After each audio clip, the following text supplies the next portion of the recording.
Welcome. I'm sitting here by myself. Dom's definitely not next to me, that I tease. No, you know what? Have you ever felt the need that you have a problem as an MSP, and so you go and buy a tool or add another tool to your stack or go add these things that are specialty? What I'd love to showcase today is when someone decides they'd rather fix this themselves and they don't need to buy another tool. They already have things at their disposal. And also, I'm just super stoked to bring one of my good friends on, Alex Spigel. So let's get to the show. The main thing is, you got to understand the architecture.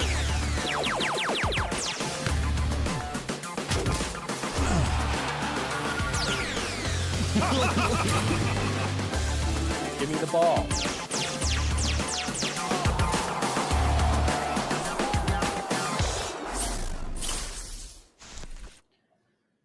What's up, everybody? Happy Wednesday and welcome to the game on Pax8 Live. We are coming to you live from Atlanta because we just finished the security boot camp, which is also the last Pax8 event of the year, I've been told, which is great. It went fantastic. But if you want to know how they go, you're going to have to come to the boot camp next year. Don't forget to like, share, subscribe, all of that jazz.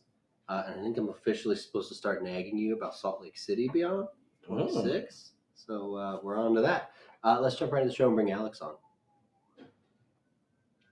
Yay, Alex. Welcome, Alex. Hi. Why don't you introduce yourself? You've not been on the show before. I know you, member of the year extraordinaire, brilliant GRC wizard, amazing at compliance. Those are the things I describe you as, but maybe you'd like to introduce yourself in a different way, please. I think I've been here once before, but we do so much together. It's possible somewhere else. Sure. It's all good. It might have been somewhere else. I'm Alex Spigel, co-founder and COO, incoming CEO of Choice Cyber Solutions. We're an outsourced compliance services company. So we partner with MSPs to help them service their clients in the cyber and regulatory compliance space. Very cool. You know, we ask guests coming on the show this year to be demonstrative, right? To showcase something they've built, to talk about something nerdy they're doing. And I think when you told me about what you had built, that's what sparked this. You told me about what you had built to solve this problem. And I'll let you tell it, but it was just kind of awesome to see that not only it was a vote for a tool I lost when I was at my former company. The SSO tax made it a $25,000 jump. So I am going to beat them up a little bit because Monday.com is rightfully on the SSO.tax wall of shame and absolutely belongs there. But it's an amazing tool. And you told me what you built Monday. So I'll just give it to you and let you explain what you've done. Yeah, Monday has so many amazing capabilities now that it didn't have when I started. I would be so overwhelmed if I started in it today, though. Full transparency. But I basically built a resource to help solve a huge internal and client-facing need. So in my world, we do a lot of CMMC, and with that comes system security plans, or SSPs. And lately, they've become these 200-page documents that basically outline every single thing that an organization is doing to meet compliance. They're not specific, or they shouldn't be specific in a sense of having any CUI or sensitive information, but in a nutshell, if a new hire were to start, they should be able to refer to that document to understand all how their business works and where everything is and where to go. Yeah. We were managing the projects basically inside of these documents. So there were notes everywhere. And the side column was just filling up with comment after comment. And nobody could track where we were on any part of it or how things were going. And my team was overwhelmed. The clients had zero visibility. They could not understand where in the 110 controls and 320 objectives plus other data they were in the process, and they were feeling frustrated and unable to communicate to their higher ups. So I did what I do best, and I turned Monday because it keeps me organized in every other way. It was like, we got to figure out how to organize it in this way. Yeah. And for others that don't know, Monday.com, it's basically like, I'd say Excel plus automation on steroids and notifications. Like, I'm really summarizing terribly here, but it's like a table or. Yeah, exactly. Yeah, same thing, right? But what's cool about it is it gives you like an architecture and a framework to build stuff in that you can, whatever you can dream, really, in a lot of ways. Yeah. Yeah. So, and then I want to go back to that parsing comments. Humans are not great at reading this, then this comment, that comment, nullifying, adding this comment, and going through the tape, if you will, of life to figure out where we are in statuses. Oh, and in a document, like Yeah. getting through all those comments and reviewing them, That's marking brutal. them reviewed, and it's the worst. And if there's 100 of them, how can you not miss one or two when there's no way to think of them all? It's an impossible task. So why don't you show us the tool you've built and go through some of the slides you brought for us to see what you've done. And I'll kind of just sit back and relax and let you go with it for a bit, and I'll ask questions if I need to. Great. Can you... If you'll share her screen.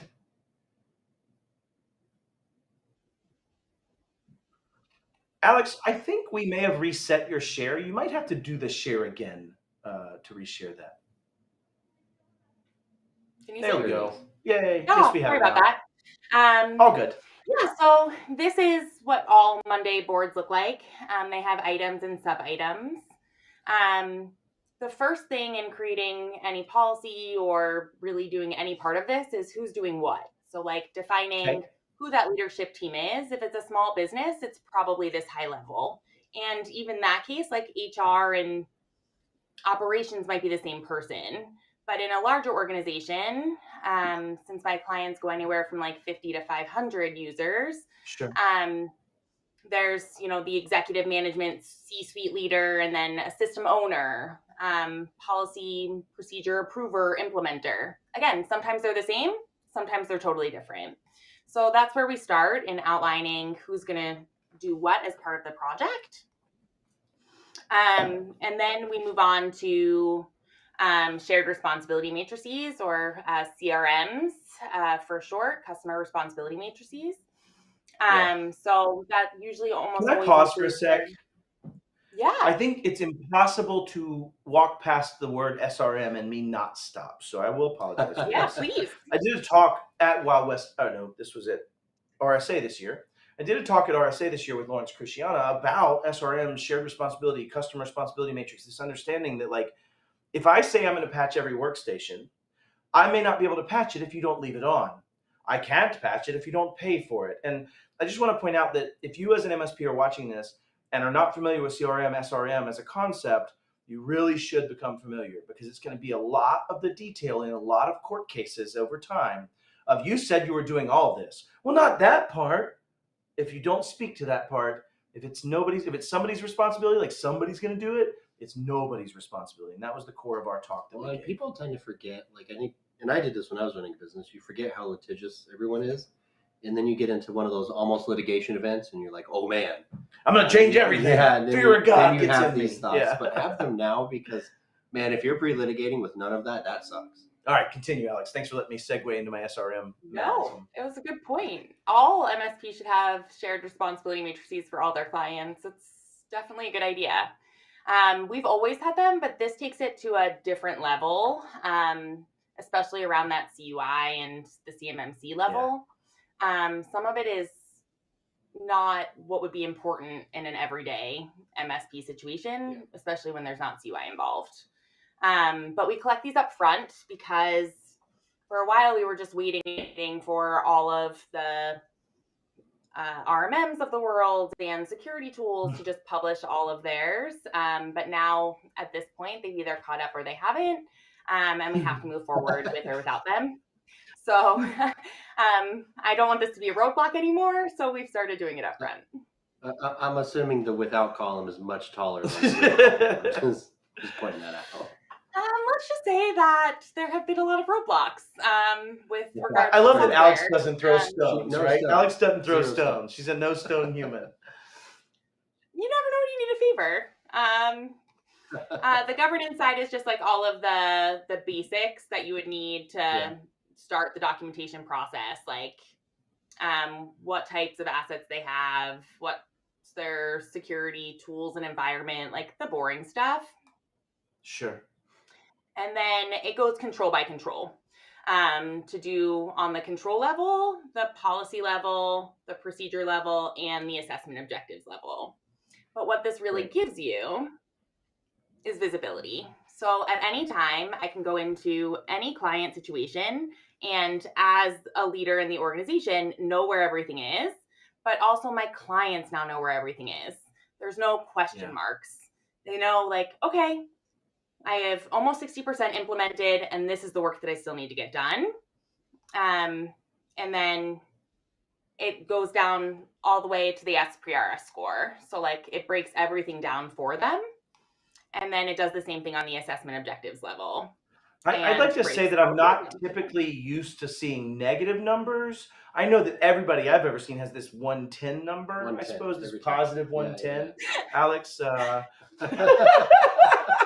I joke, but like legitimately in the early days before the 2019 interim ruling, Right. and as it was just 800-171, so many people were turning in these scores that were just legitimately perfect every time.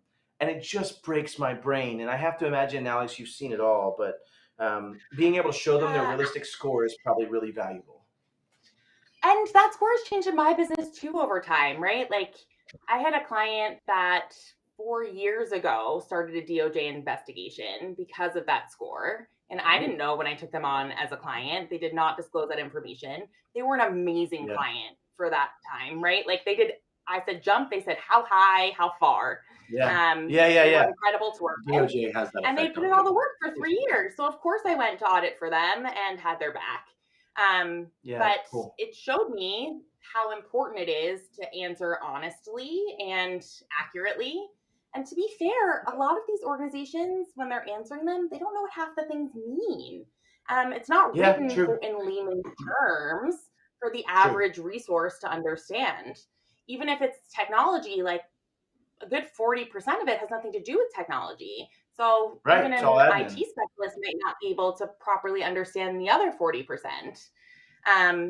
So I also think that as compliance has grown and evolved and changed in our industry, it's my business started as checking a box many years ago, right? Like, she's like, okay, it needs to be implemented. It wasn't, okay, it needs to be proven, documented. You need evidence. You need to collect evidence ongoing and maintain that compliance forever. So I think that they're evolving, growing, and changing also as part of it, as like the cyber accrediting body, which is in charge of CMMC, and all of cyber compliance grows in the small to medium business space. We're all growing, we're all learning together. But I do run into that challenge a lot where clients have already submitted a very high score and I come to them with not such a high score. It's difficult to relay that, right? And have that conversation. But I'd rather be honest and make sure that they're seeing quick progress.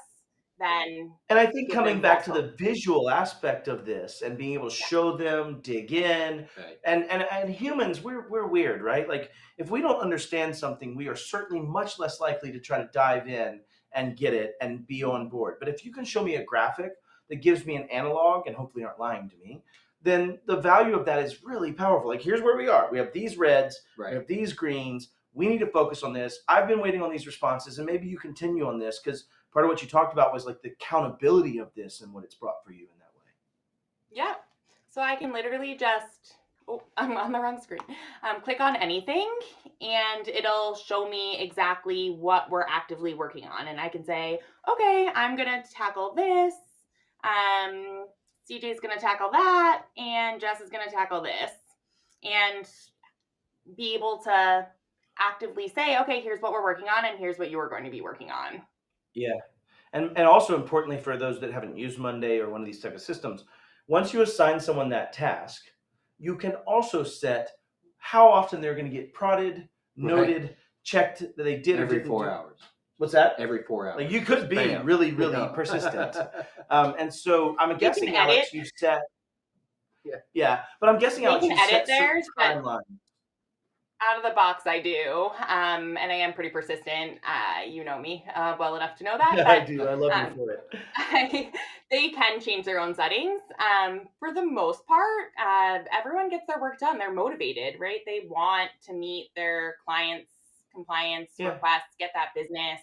At this point, a lot of times we've already sent some type of bridge letter. So like, we have a due date in mind, or we've hired an auditor or started speaking to one, and those kinds of things. So I think getting what I need is not the same once they have this visibility and are able to really play their part in getting everything accomplished.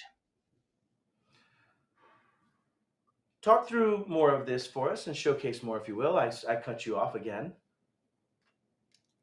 You absolutely did not. But it just does the same things. It totals everything up and then goes from there. And I split it up into 2 groups, finding that the 320 was just too overwhelming. So CMMC has a level 1 and a level 2, right? All of my clients are level 2. The level 3s are like the Lockheed's, Boeings of the world. Sure.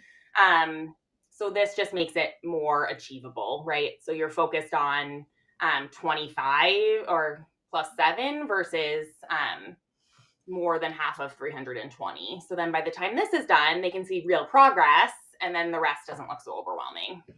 Yeah, to your point, you bring like, now I can see the progress I've made on the first phase, or at least the level 1 aspects that I have to meet, and probably some delineations between the way the controls are applied and things. But then in level 2, you now have all those additional assessment objectives, but they already come with some of that done from the things they've done in level 1 as extensibility, right? So you're giving them bite-sized chunks to eat the elephant in a way that's visible. How long, just as a curiosity, how many hours do you think you have in making this function? Like, what is your Alex time in IP to create this capability in here? Oh, man. A lot. Yeah, a lot. It's hard for me to really fully... It's all my nights and weekends. So it's not as quantifiable as like client-facing time. Sure. But hundreds? I would say hundreds at least in the level of work that's been put into this.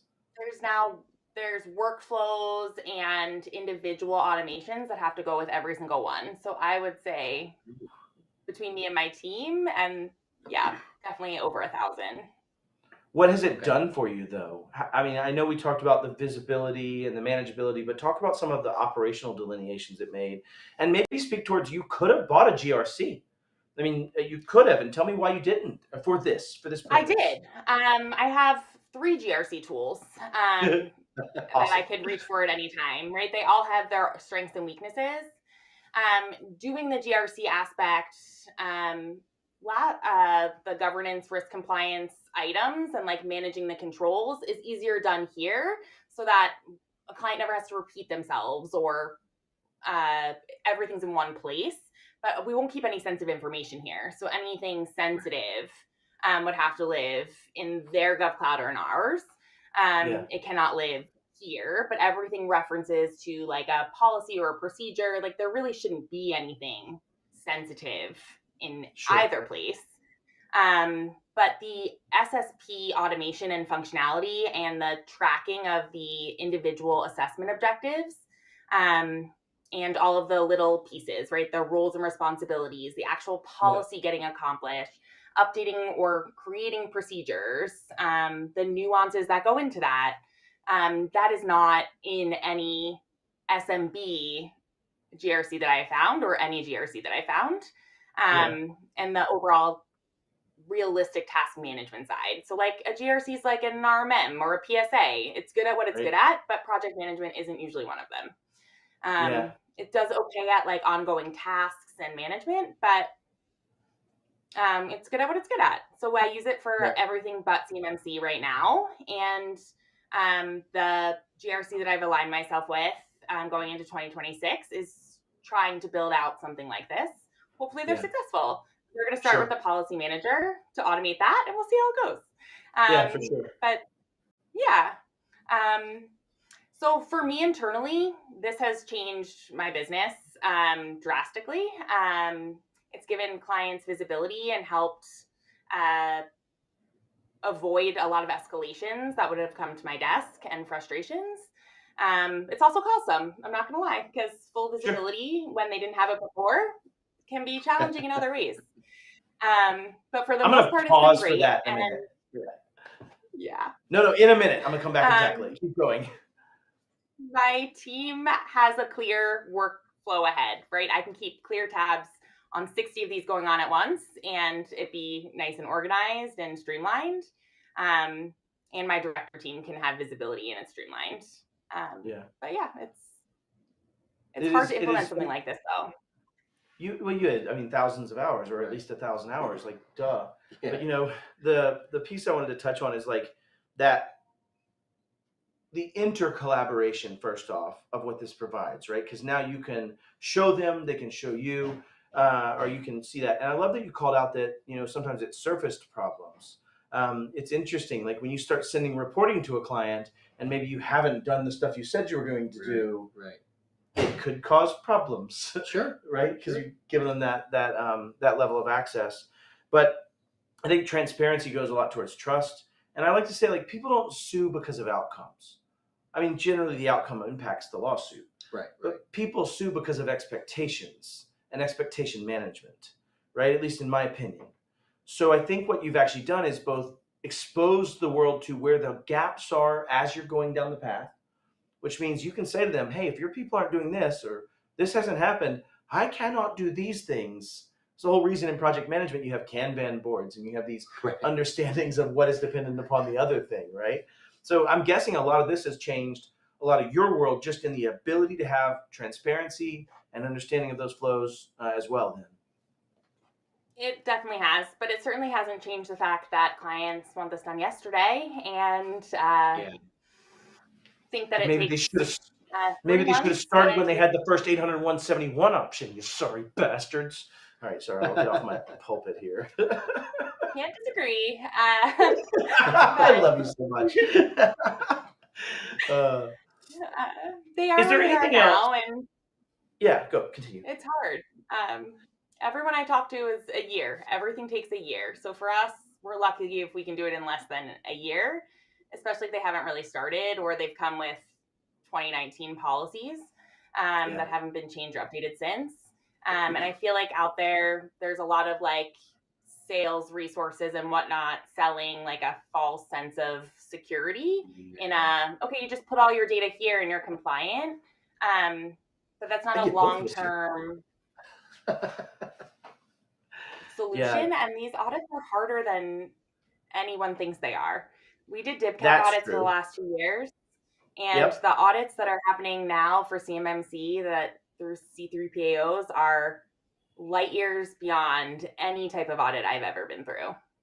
I would ask, I mean, one of the things interesting about CMMC is you have extremely clear assessment objectives, extremely clear assessment objectives. And even when they're clear, there's still more to them and nuance and things and challenge. But like that, I think, is what's both allowed you to make this very clear where we are in the process. But it's also, to your point, the exact expectation that a C3PO or assessor organization is going to be asking for. And I think being able to build this to that is only possible because of those assessment objectives. If we take it back to your and I work in the trust mark, we don't have that, right, in some forms or fashion. And some of that means we have to kind of leave it to the assessor, if that makes sense. So I just heard, we want to build that. Got it. Hope CJ's listening. Hey, CJ, just so you know, Alex and I have just added 1,000 hours of work to your plate on building out both the modality to do this and also at some point, I really do believe I'm making an advocacy for assessment objectives that we do. And the questions and the prompts have helped with that. But I think giving the answers to the test. Yeah. So you can work, you know exactly what to work towards. And when you get into ambiguity, it's hard to predict your outcome and you might invest in the wrong direction simply because you didn't know where to invest. Or you couldn't discern exactly where to invest. Yeah. There's a lot of gray lines still, though, even with all the assessment objectives, right? Like every environment's different. You can have some that are based on like a VM or a VI environment, and then others that are enclaves, and everyone's so different, and you have to really adjust for all of them. Yeah. So there is still a lot of gray. You know, it's funny, and you and I have now worked together a lot of hours, I mean, between Trustmark and other things, but that's always the problem, right? Assessment versus efficacy. You get into this challenge of I can assess you and you give me evidence and I show that you're good. That doesn't mean it's broad enough. That doesn't mean it's contextual enough.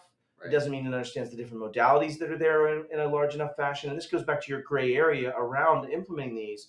And I think if you have a great partner that can manage these things in a way that kind of what you're doing here, right, where we can at least get them to where they're units of objects that we can look at, improve upon, work towards. Like if you're looking at access controls, I can modify that to add the extra stuff that I hadn't thought about as I learn this or as I get assessed or as we deal with those things. Jason was explaining, he went through an assessment. He's got a few level 2 clients, and he just had to go through and add a Ninja GovCloud instance because he got assessed and they found that wasn't, and this goes back to your RMM conversation, and the entry price to that was a little sticker shock by comparison, Crazy. right? I mean, a lot of sticker shock.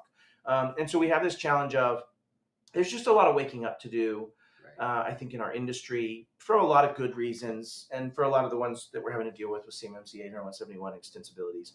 But Alex, I'm just enamored with the fact that you guys saw a need, spent the investment in your own intellectual property to make this a viable, scalable thing using an already existing infrastructure, Monday.com, instead of building a new application, reinventing everything from the code down and building your own GRC.